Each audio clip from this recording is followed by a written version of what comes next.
All right. Welcome to Waking the Kraken. I'm Wes Potts. And I'm Alex Kahneman. And Alex, this week, did we have any news this week or anything like that?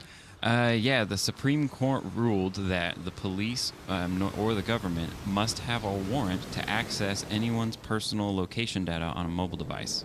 Okay, that's interesting. Yeah, which is a huge ruling for privacy in the country. I have another thing that's a little bit more ridiculous. Yeah. My first story of the week comes from Air Force One. It's going to be... So, comedian John Melendez pranked Donald Trump on Air Force One this week. Okay. He used his name, which is also the name of a U.S. senator from New Jersey. Okay. Which is the name of Bob Mendez.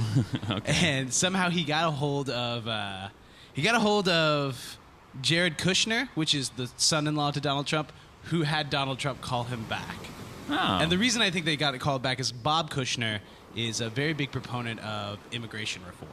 Okay. So, okay. But I just thought it was funny that Air Force One got pranked. Air Force One got pranked. So, I mean, that's the culture we live in now. Right. Man, now I'm blanking on my stories because of all the audio issues. Hold on, I've got this. I've got them listed here. There we go. Hold on. Oh yeah, okay. So Lyft, the ride-sharing service, Right. Yeah. they are going to start pretty much effective immediately, giving free rides for cancer patients that are needing to travel to and from medical appointments now. Oh, okay. That's nice of them. Yeah. I have Sierra Negra, which is a volcano on the Galapagos Islands. Yeah. It is actually erupting right now.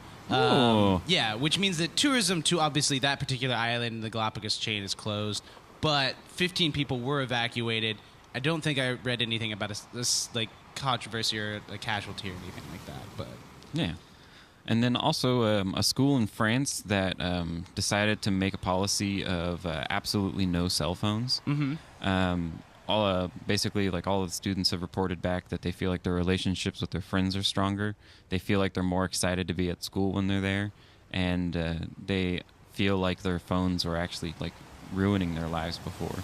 right. And like that's so like the overall general response from both faculty and students is like this is just much better. I think there's a very big backlash going with like social media, where Mm-hmm. like a lot of people like it at first, and then eventually just kind of like I've seen people delete their Facebooks 1,000 times. Yeah, I mean that's for sure. So, going with the cell phone thing, though, I have a German engineering student who just won a award in the German rank and file and stuff like that. For his name is Philip Frenzel. Yeah, Okay. Philip Frenzel.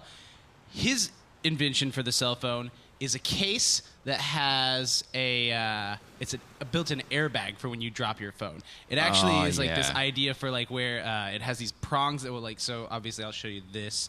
So like if I had it on there, whenever it falls and starts like free falling Yeah. at a rapid velocity, it releases kind of like these little prongs from each side that kind of curve up on each Okay. of them. So like no matter where it hits, it's gonna hit one of those and kind of flatline out. That's awesome. Yeah. Why isn't So- that part of every phone right now? Well, it is actually on Kickstarter right now. Okay. It started today because today is the 1st of July. Well, hey, here we are. So yeah, go to Kickstarter, finance this guy's thing. I like the idea. I think that it should be something that everyone should incorporate into anything. Yeah, definitely. So Definitely. So that's news, right? that was the news. Yeah. All right. Well, obviously there's something new this time. Yeah, we actually have videotape. Yeah, we've got live So- portals to the ship. Yeah. Now you can see us on the Nautilus. Not all the time. We're not going to do that yet. No, We're not not all the becoming a time. reality TV show just yet. No, life, That would be life- the worst. That's how life is already. Could you imagine if, like, how... I feel like a reality TV show, like, if... Just like me, if I had a reality TV Yeah. show, everyone's like, oh, I wonder what it'd be like if I had a reality TV show that followed me. I feel like it would be the most boring reality TV show on television, but I think it's just because I think my life is boring.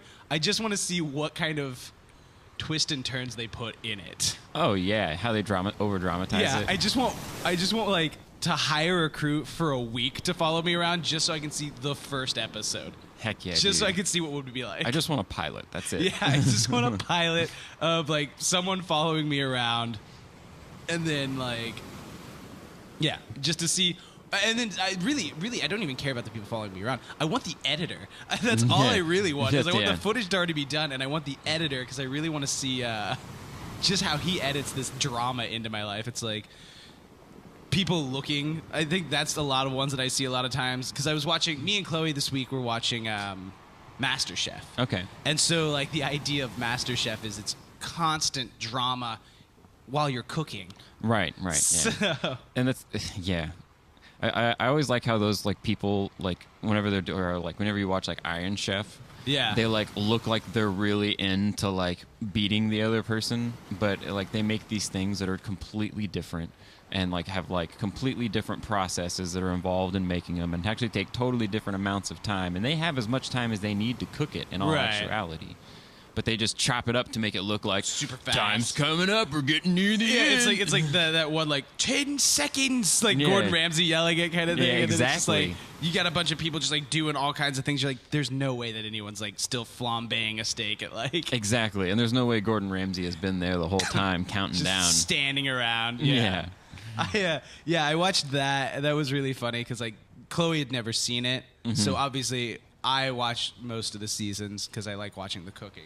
Yeah. And we just kept watching things, and we're just like, I just want to eat that. I just want to eat that. Why do I keep watching this? I just want to eat all the things. Exactly, dude. It's food porn. Yeah, it's great. It was great. I was watching, actually, speaking of Gordon Ramsay, I was watching a video the other day, and they were talking about how the show Kitchen Nightmares. Okay. Both in the UK, both in America. But they were talking about how for the UK audience, like Gordon's very calm, very nice, very polite, helps out the people and stuff like that, helps them figure out their problems, isn't very mean at all. Yeah. And in the American one, same stock footage, they make him yell, they make him angry. Yep. It's the weirdest thing, like when you think about it.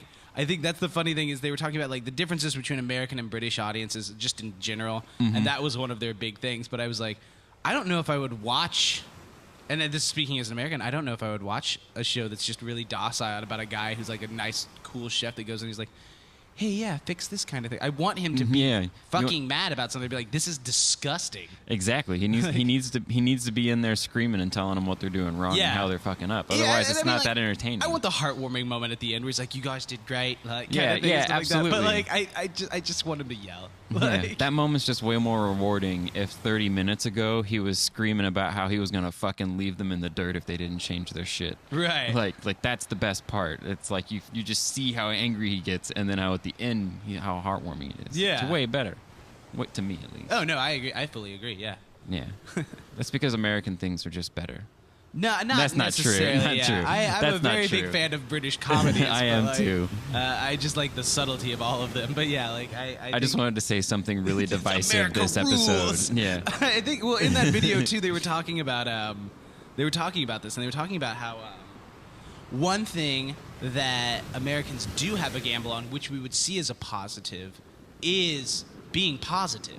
Americans are far more positive than Brits, apparently, in this particular video that I was watching. It was one of the top 10s. Well, yeah, it's kind of like if you break down the like typical comedy in Britain, it's about like the guy whose life is in the hole and he just keeps getting shat on for the whole video. I think it was Stephen Fry who said that. Yeah, and then in the an American comedy, it's the bumbling idiot who ends up being the hero and saving the day. Like Chris Farley in all of his movies. Yeah, every like I think the greatest example, one of the greatest examples is obviously The Office is in both parts of the world, but they're characters like the Office like manager is vastly different in both of them. Yeah, one gets far more likable, the other one is just still a constant asshole.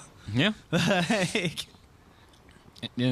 mean, of course, that's more reality, right? Like when you have like static characters that are kind of the same person. I mean, I've met people though before that. I mean, yes, the British Office Ricky Gervais character is far more reality driven. I will say that, but there are people that I've met like Michael Scott who all they want is to be liked by everyone. Oh, totally. No matter the cost. Absolutely, and I also kind of find those people really endearing. Like if everything is all about making sure that like, hey, like you're like just like me. Yeah. Like I know you'll like me sometime. You may not like me now, but you'll like me sometime. Yeah. Yeah. Like like it's kind of like annoying sometimes, but like I can't ever be mad at somebody for being like, I just want to find a way to connect to you. I think the only time that I ever get mad at them is if they use the same tropes every time. Like if they walk in somewhere and I go, "How's it going?" and they say the same thing all the time. Yeah, like I'm just like I feel like it's a little bit. Catchphrases are fine. I mean, I use a lot of catchphrases. Apparently, like my peers will tell me about the things that I just have a knack at saying. Well, that's because you don't have a catchphrase or two. You just like catchphrases. Yeah, that's true. So like, I mean, like a person who's literally like, it's almost like that. You saying, "How's it going, buddy?" is like your catchphrase. It's like the Tony the Tiger syndrome. Exactly. Like, exactly. They're great. They're great. Yeah. It ends up being a part of who they are. It's like the brand of the person. So this week, and I know it's been released for a while. Yeah. But you remember The Man in the High Castle, right? Yeah. I told you about that. I don't know if you ever watched it. I know we were living together. I watched a little bit of it. I never really like got into it. I don't know. I think I just like didn't think to go back to it because of Game of Thrones at the time. Right. Yeah. Well, season 3 is going to be released this year. Okay. And I just saw a clip the other day of it, and it looks like it's going to turn the entire story upside down on itself. Okay. So in it, it's obviously a world where the Nazis won, the Japanese won World War II. Right. They have split the United States and stuff. Long story short is. But it's also written initially by Philip K. Dick. Right. And I'm not ruining any part of the interesting. story, I feel like, by saying if you know anything about Philip K. Dick, he's a sci-fi writer. Mm-hmm. And I think the interesting thing about this is now they're starting to add the idea of the multiverse. So these Nazis are starting to learn this idea that... Because in the book, The Man in the High Castle, they're super technologically advanced. They've already gone to the stars and everything like that. But now in the 3rd season... they're starting to learn about a multiverse and how other realities exist, other alternate like histories exist and stuff like that. And now people are learning to cross over into that one. And I think that's going to be fascinating. Definitely. Absolutely fascinating for a show where the Nazis won. They're like, we beat everyone because we're real and we're the Aryans and stuff like that. And then to see an alternate, we've already seen a little bit in the past of like kind of bleeding ins, but this is where it's really going to get real. Yeah. Okay. Well, interesting.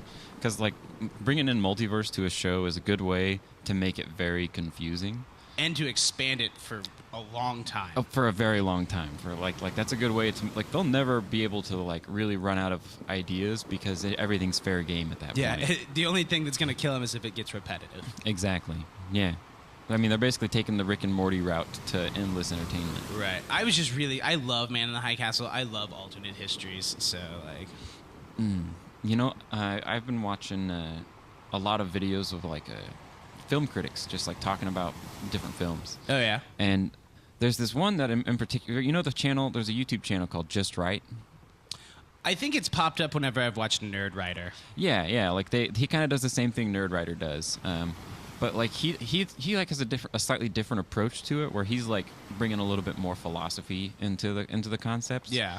And so like he did this whole breakdown of why Star Wars: The Last Jedi it actually is a pretty well written drama if you look at all of the points. Right. And he looks at all of the like, you know, criticisms of the movie. And he breaks them down and just kind of shows, he's like, well, look, if all of the criticisms of this movie are about things like execution, which are like completely up to whoever's doing it. Right. Because their context is impossible to relate. You know, so like, I don't know, he's basically reinvigorating me as to why The Last Jedi was probably one of my favorite Star Wars movies, even though I feel like so many people just really don't like it. I think the thing is, like, it's grown on me a little bit more now that I've had time and obviously seen Solo. I still don't like Space Wizard.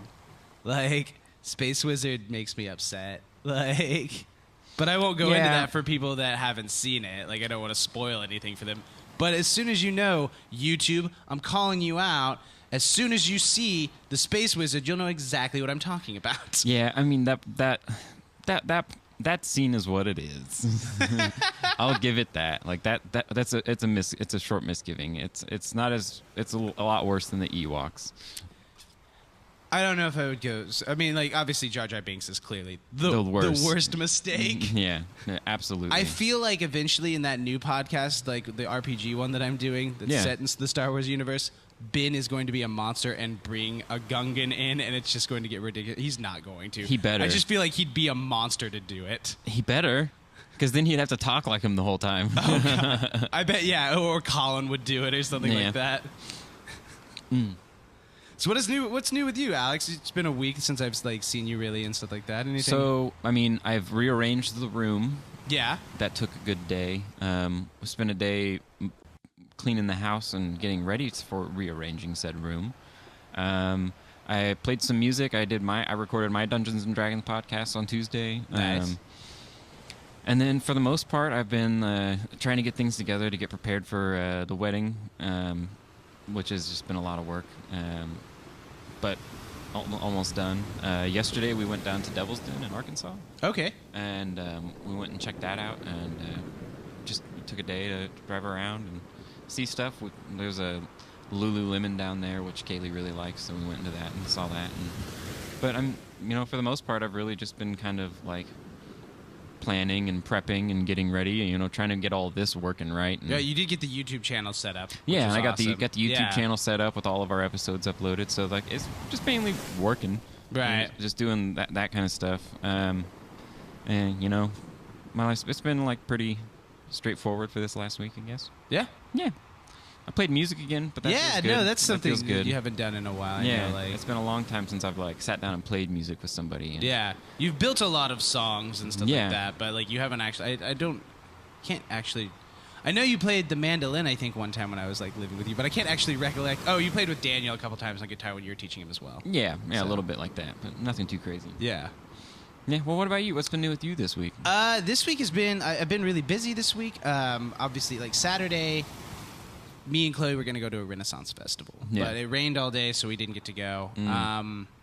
So we just kind of went on our own little adventures, and then later that day, the sun came out. We went and shot photography. We did a lot of like flower photography, and it looked amazing.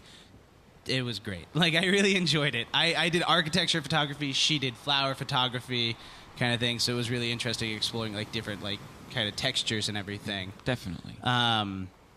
Outside of that, I posted another That Life on the blog and everything. Yeah. And which, by the way, is looking beautiful. Guys, if you haven't checked out the blog, you need to go check out the blog. Yeah, I'm really happy with it. It's experimental. I have no idea what the theme is going to be ever, but... Yeah, it's just fun. And, I don't know. Wes put a lot of work into the webpage and the WordPress and all that, so...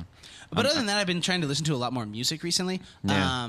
I found that I kind of got trapped in a bit of a hole for a while of just listening to the same thing over and over, and then I realized that I hated people who do that, so I decided to just like start branching out slowly to bands that I have listened to but I haven't listened to their new albums and stuff like that. Right. And I think I found one that I'm just really ecstatic about. Yeah, who's that? So I've been listening to Cut Copy, which I love Cut Copy, but they just released an album last year called Haiku from Zero. All right. And it has a very indie rock feel to it, mixed with Duran Duran. Okay. And I just think it's amazing. I've been really enjoying that. I mean, obviously, I like their older stuff still. But then I learned that they were here like a month or two ago, and I was really sad that I missed it. I could have seen them, and I could have watched Haiku from like Zero. Yeah, it's a very good album. I think it might be one of my favorites from last year. So Cut Copy. Cut Copy. I've never actually really sat down and taken the time to like continuously listen to a Cut Copy album. Maybe I should. The thing with Cut Copy, at least like their first two albums, is they continually feed into the other one. So watching it song by song sometimes gets a little bit weird because it'll cut in the middle of the song and then immediately pick up in the next part. Yeah. So if you can just listen to it in a format that just allows you to stream it all the way through to where it's almost one big song, it's great. That's how I prefer most albums. So anyway. I can only imagine they're great on vinyl. They must be. Speaking Everything's of that, better on vinyl. I got a wonderful find the other day. I showed you the candle that I found. I didn't buy it, which is sad, but it was $10, and I found something for $12 that I wanted more. That's fair. I found a vinyl that was the original. It was from the 1960s. It was a press of The Twilight Zone, and it was a press of like the original intro and outro. Whoa. which I do love the Twilight Zone. But the more important thing that I loved about it was it had 4 like radio plays for the Twilight Zone on it, and I was just ecstatic about it. Like, have you heard them before? No, I've never. That's so I'm just really amazing. excited to listen to them because I've watched the Twilight Zone countless numbers of times. It's my favorite show. Yeah. And so like I'm excited to experience 4 new ones written by Rod Serling. New content, dude. Yeah. That's crazy. How many years later? Many years later. And you're thinking, like, there's no way I'm never Yeah, going to like, get... I've watched all of them. I have the book that has like the analog of every episode that was recorded for video, but I didn't get the radio stuff. So Dude, antique stores are amazing. yeah. Like, I don't think a lot of people really understand, like, just how wonderful an antique shop can be, or even, like, a flea market, because if you just go in there and look around, chances are you're going to walk out with something that you either saw that you were like, man, I got to remember that, or that you're just like, this is the coolest thing ever, I have to take it with me. I mean, I might go back today and get that MF Doom candle. Because that MF Doom Saints candle was amazing. It is, exactly. You find all these weird things, and like a lot of times you'll run into a booth where it's like, oh, this is clearly somebody who just makes all of this stuff. Yeah, in the Saints hand, he even had like a script that said, "We found the Messiah." Oh, really? And it was just like MF Doom's face. I was like, I love it. I love it so much. That's hilarious. Dude, I've been listening to a lot of Childish Gambino, going through all of his stuff again. Yeah. I think I've like stumbled onto a theory about him. Okay. So like, if you look at his career kind of backwards with what he's doing, like right now he's got the This Is America video, which is like all about basically him playing the character of the black person in the media. Mm-hmm.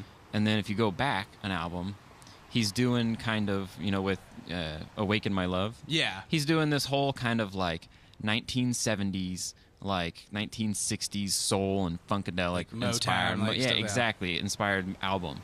So basically, he's doing these like Jim Crow, like 1940s and 30s era cartoon faces, and This Is America, and then he's doing 60s and 70s funkadelic, and then he's doing kind of like with Kawhi in the song Sober, he's doing more of like like I would say like a 90s 2000s kind of pop album that has a little rap. Okay. And then when you go back further and you get Because the Internet, which is like definitely like a 2000s rap album. You know, like people like Kanye were coming out and rap was really starting to develop. Kid Cudi and things like that, yeah. And singing was really becoming a part of rap. And I would say, like that's why it's on the pop radio now. Right. And then if you go back even further to his first couple like albums and EPs, like it's more like cutthroat, like I'm just gonna fucking spit bars at you, right? And like more kind of, it's like I don't know. I feel like he's been kind of like doing this image of a black man backwards through history from the time he put out his first album. Is that why they're gonna not make an album after this one because like it's just gonna go to like straight 1920s or like stuff like that? Like, I mean, I don't know. This was just something I was thinking about. Although it would be really interesting to see if he could get a voice like that. What is it? The guy from Casablanca. It's like, it happens just like this. Yeah. A kiss is just a kiss. What is that guy's name in that? I can't remember it. I have this. Oh wait, there's no internet on this one. So, what is? Was it? I can't think of it. It sounds like Duke Ellington. Let's just go with that. Like, let's go with that. That works. Please correct us in the comments. Yeah, please send me all of the flack that I deserve for that. That's good. I was gonna say. All right, so Death Stranding, video game. Yes, okay. I've been freaking out about this game lately. I've been looking up interviews about it. I've been reading all the articles I can, trying to find leaks, trying to figure out what people are saying. I've been watching the interviews with Mads Mikkelsen and Norman Reedus about it. This is the one that has Guillermo del Toro and in it Guillermo too, yeah? And these are all main actors within it. So Norman Reedus clearly has very little idea what the game's about, even though he's the main character. Right. Mads Mikkelsen says that the idea is way too complex for him to understand without seeing the finished product. Right. That's Mads Mikkelsen. I consider him to be a pretty smart guy. Yeah, he seems pretty clever. I mean, he was in Hannibal. He's in a bunch of really clever things. Yeah. I mean, Hannibal talks about Hideo Miyazaki basically in a way that it's almost like me talking about him. He's just talking about him like this amazing dude that he just loves having the chance to work with, and seeing that in an actor that I really care about, that I think is like very well established, is makes me more excited about the project. Oh yeah, absolutely. But there was one thing in particular that really got me, is that all of them are consistently, like, one of the most consistent things is the game is going to include social media elements. Okay, like in real life, not just like in-game social media things. Like the game is literally going to be played through Twitter and Facebook and social media as well. Interesting. And I think the whole concept of the game is that, like, when you play a video game, you're by yourself and alone in a room dying over and over trying to overcome challenges. Yeah. And so he's trying to make a game where you have to force yourself to be connected to all the other people in the world to even be able to play it. Right. Interesting. Which is a totally crazy new idea for a video game. That's peculiar. Like, I mean, like, I know, like, Pokemon is doing the thing where you can link it to Pokemon Go. Oh, totally. That pales in comparison to what it sounds like you're talking about. Yeah, so I'm really intrigued to see what it's going to be, because it's supposed to come out this year. Yeah. And I don't know, man. Like, that, I'm really into video games at the moment, and that one in particular is just, like, really, like, I feel like we're on the cusp of video games really changing here in the next couple of years. Oh, yeah, absolutely. Yeah. So I'm going to ask you, the home state we come from. Yeah. Obviously, immigration's a big topic right now. Yeah. We can assume that Mexico is the largest other nationality that's moving into this particular area. Definitely. However, do you know what the second largest nationality that's moving into this area is? No. Like, excluding Mexicans, the second largest nationality moving into the state that we're in right now is India. And that's actually for most of the continental United States. India is the leading, like, immigration to the United States in a secondary form next to Hispanic. Interesting. So, I wouldn't have guessed that, honestly. Yeah, me neither. That was the thing. I was like, I feel like I don't know what I would have expected. Maybe Filipino. Yeah. Like, I feel like I know a lot more Filipinos, but yeah, or even like Dominican Republic. Yeah, like things like that. But yeah, it's actually India, and I thought that was really interesting. I watched I saw a breakdown of different maps, and it was obviously excluding Mexico. Right. Like, what's the most popular? Yeah, so that's something I've been thinking a lot about. Because there's all these videos on podcasts about, like, all the different immigration laws that have been going on. All right, and so, like, there's like two sides. There's like two phrases that I've been thinking about from either side that really kind of epitomize the thinking of this whole situation.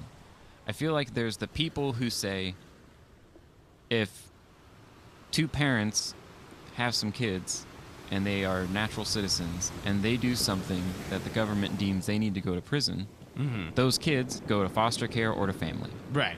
They're separating the parents from the kids. And we are all fine with that. If a kid's parents are committing a crime and that they need to be going to jail, then that's what we do. Sure. So if an immigrant is illegally crossing the border and they've committed a crime, do you expect them to put the kids in the jail cell with them? No. Right. So, like, there's that approach. And I think that's where a lot of the people who think that this whole thing is nonsense are coming from. Sure. But then there's the other argument of, like, what's the point of separating parents from kids? It's inhumane. You shouldn't be doing it. And also, crossing a line isn't the same as committing some sort of crime that would normally some heinous crime or something exactly. like that. Yeah, and I think that's really where I kind of draw the line on this. Is like, I've talked to a lot of people about this issue recently, and my opinion is these people that are coming over the border, there's reasons why they're not just coming here because they want to fuck up the economy, or a lot of times they don't even want to make more money. They're not taking jobs where they want to make more money. Yeah, they're just trying to. They're taking jobs that they get paid far less than the average American. Yeah, they just want to be safe. They want to feel safe. And that's the thing is, I think there's a lot of factors that deal with the things that the United States has done in history, especially in the 80s and stuff like that, that have led to stronger and stronger situations of pushing people up from Central America into Mexico, and then by proxy, Mexico moving to the United States because it's north, and stuff like that. And the United States is a little bit more stable when it comes to cartels and organized crime, even though the United States is a horrible place for organized crime. Yeah, but I mean, we don't have organized crime to the, like, I don't know, kind of like out wearing on its shoulder nature that you'll find in Mexico. Exactly. Yeah, everything has to be done in hiding. And I think the thing is, like, people aren't crossing the border because of those. They're crossing the border because they can't stay in their home territory. Mm-hmm. They can't even stay in their home country. Yeah. That's the thing. And so, like, they're coming to the United States. We have to look at them more of like a refugee kind of situation instead of, just people trying to steal Americans' jobs and stuff like that. Right. I'm not going to go pick apples. I don't want to do that. Yeah. I don't want to go work on farms where I have to, like, work with my hands and stuff like that. I don't know many people who would work, especially for the wages that they get. Yeah. I don't know anyone that would do that. In fact, they tried to do a study with that with criminals in Louisiana, and the criminals just wound up not doing work because they'd rather go back to jail than do the same amount of labor Yeah. for like pennies. Yeah. I mean, like, there's the whole, like, I mean, that kind of expands out into institutionalizing people. Yeah. You know, like being given 3 meals a day and a place to sleep, and like if you're there for long enough, coming back out into the world and working and doing that kind of labor and like having to like really put the effort in to build that back up is almost stupid. It almost seems like the wrong choice. Right. It's like, why would you give up having all of your basic needs taken care of? Yeah, why would you leave a place where you get to sleep and eat? And yeah, don't get me wrong, prison sounds miserable. Oh yeah. But the other been- thing is like there's a lot of deadly things in prison. But I also think that the fact of like you don't have to worry about food and shelter, which is something that the people that the same job that you're working at do have to worry about, and how to pay for that, as well as Yeah. sending money back to their families and other things like that. Mm-hmm.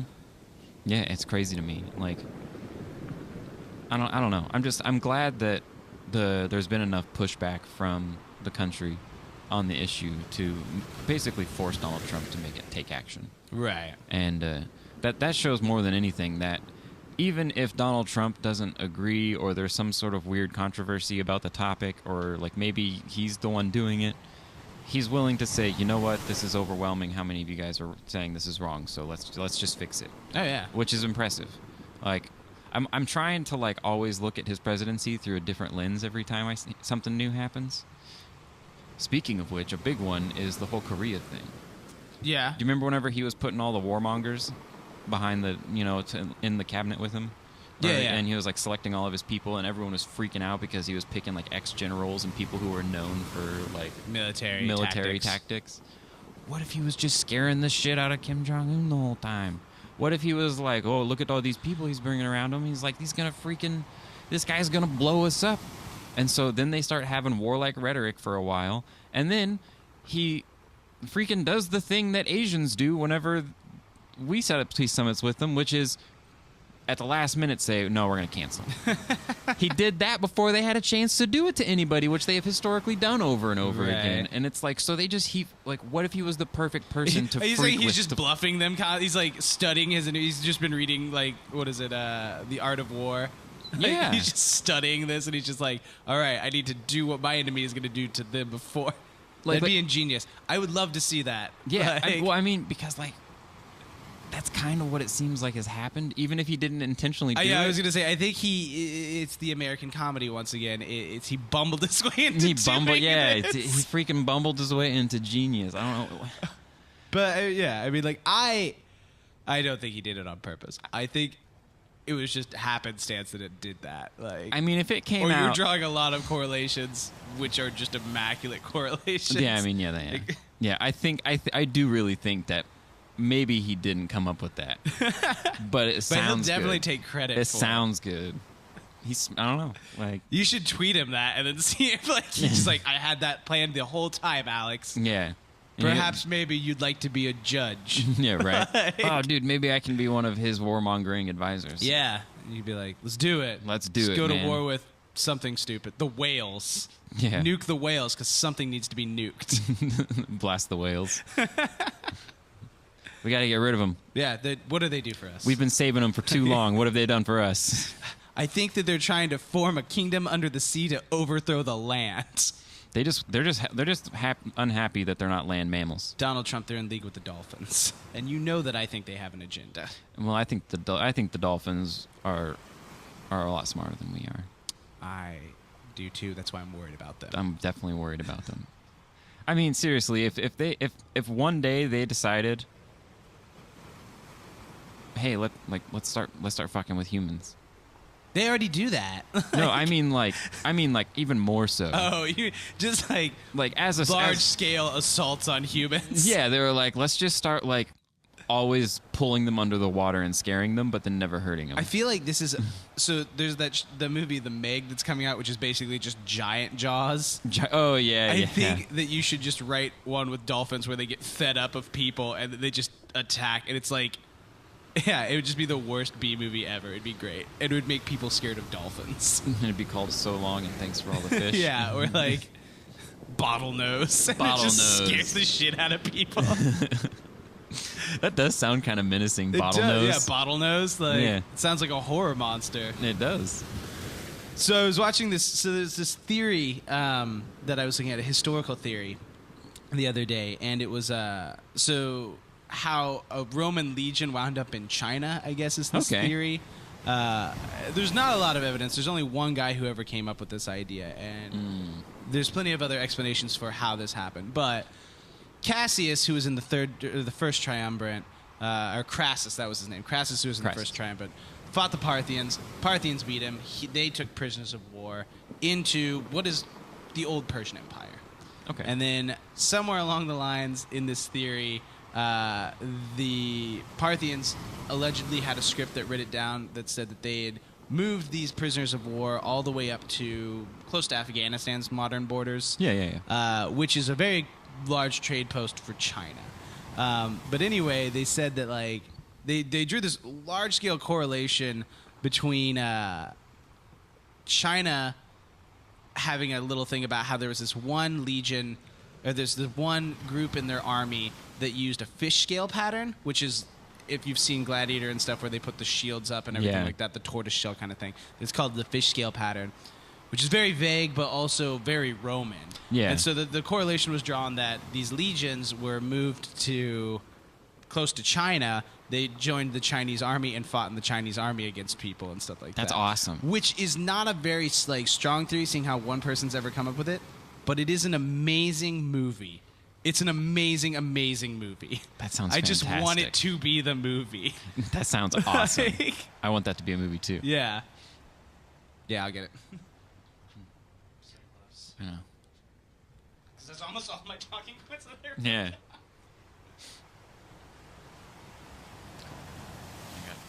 Super fight right over there. All right.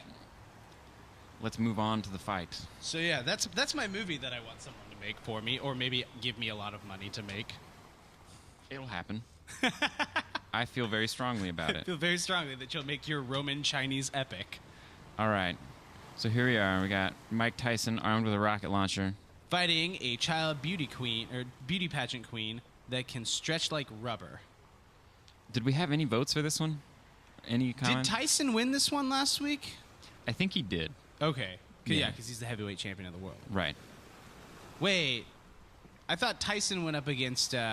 Tyson went up against the Wait, yeah. rabid evil doll, and the rabid evil doll won. Oh, did Because it? it was the correlation of it being the child beauty queen against a doll. Oh, that's right. Hold on. Whoa. Put him back in the loser's You're box. dead. Go away. Like, All right.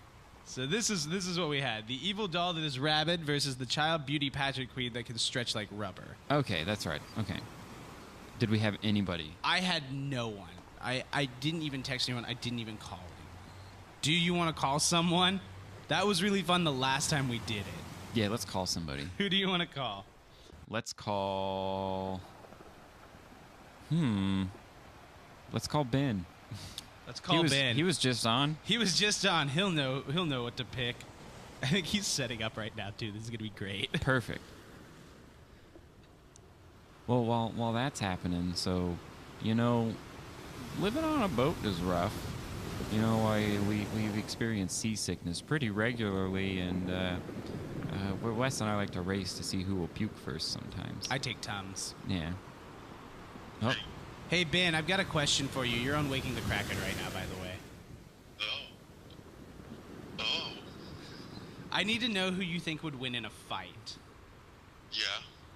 An evil doll that is rabid, mind you, it's probably possessed, or a child beauty pageant queen that can stretch like rubber.